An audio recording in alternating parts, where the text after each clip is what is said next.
দর্শক, এভারকেয়ার হাসপাতালের সামনে আছেন সহকর্মী হাকিম মাহি। সরাসরি যুক্ত হচ্ছি তার সাথে। হাকিম, ডক্টর জুবাইদা রহমান তো হাসপাতালে পৌঁছেছেন, এখন সেখানকার পরিস্থিতি কেমন আমাদের জানাবেন।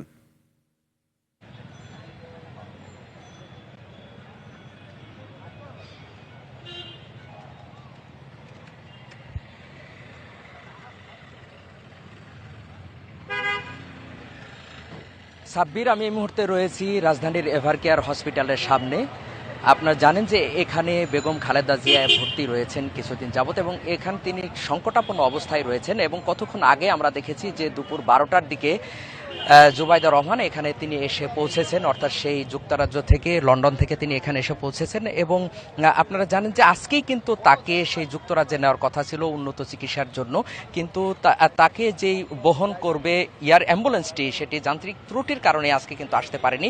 সেটি আগামীকালকে এখানে এসে পৌঁছাবে। তারপর আগামী পরশুদিন অর্থাৎ রোববার পর্যন্ত কিন্তু বেগম জিয়াকে এখান থেকে নিয়ে যাওয়া হতে পারে যুক্তরাজ্যে এবং সেখানে যে হসপিটালে তাকে চিকিৎসা দেওয়া হবে সেই হসপিটালটাও কিন্তু সেখানে প্রস্তুত রয়েছে, অর্থাৎ বেগম জিয়া এখান থেকে যাওয়ার সাথে সাথে কিন্তু তাকে চিকিৎসা দেওয়া সেখানে সম্ভব হবে। এবং এর আগে অর্থাৎ আজকে যে জুবাইদা রহমান বাংলাদেশে এসে পৌঁছেছেন 10টা 45 অর্থাৎ 11:15 বাজে তিনি এখানে এসে পৌঁছেছেন, অর্থাৎ যে হযরত শাহজালাল আন্তর্জাতিক বিমানবন্দরে এসে তিনি পৌঁছেছেন। তারপরে কিন্তু তিনি গাড়ি যোগে সরাসরি এভারকেয়ার হসপিটালে এখানে তিনি এসেছেন 12টার দিকে, প্রায় 12টার দিকে।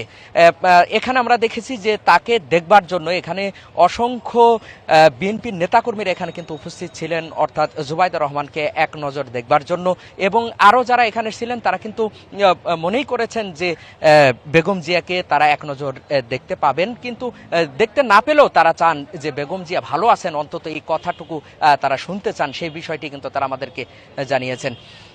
আপনাকে একটু তথ্য দেই, সেটা হচ্ছে যে বেগম জিয়ার শারীরিক অবস্থা কিন্তু স্থিতিশীল রয়েছে, অর্থাৎ তিনি সেই সিসিইউতেই রয়েছেন, সেটা কিন্তু আমরা জানি। অর্থাৎ তার শারীরিক অবস্থা যদি ভালো হয় তাহলে আগামী রোববার নাগাদ তাকে কিন্তু নেওয়া হতে পারে যুক্তরাজ্যে, সেই বিষয়টি কিন্তু জানানো হয়েছে। অর্থাৎ গতকালকে আমরা দেখেছি যে তার ব্যক্তিগত চিকিৎসক ডাক্তার এজেড এম জাহিদ হোসেন তিনি কিন্তু আমাদেরকে তথ্য দিয়েছিলেন যে আজকেই তাকে নেওয়া হবে সেই যুক্তরাজ্যে, সেটি কিন্তু আমাদেরকে তিনি জানিয়েছিলেন গতকালকে।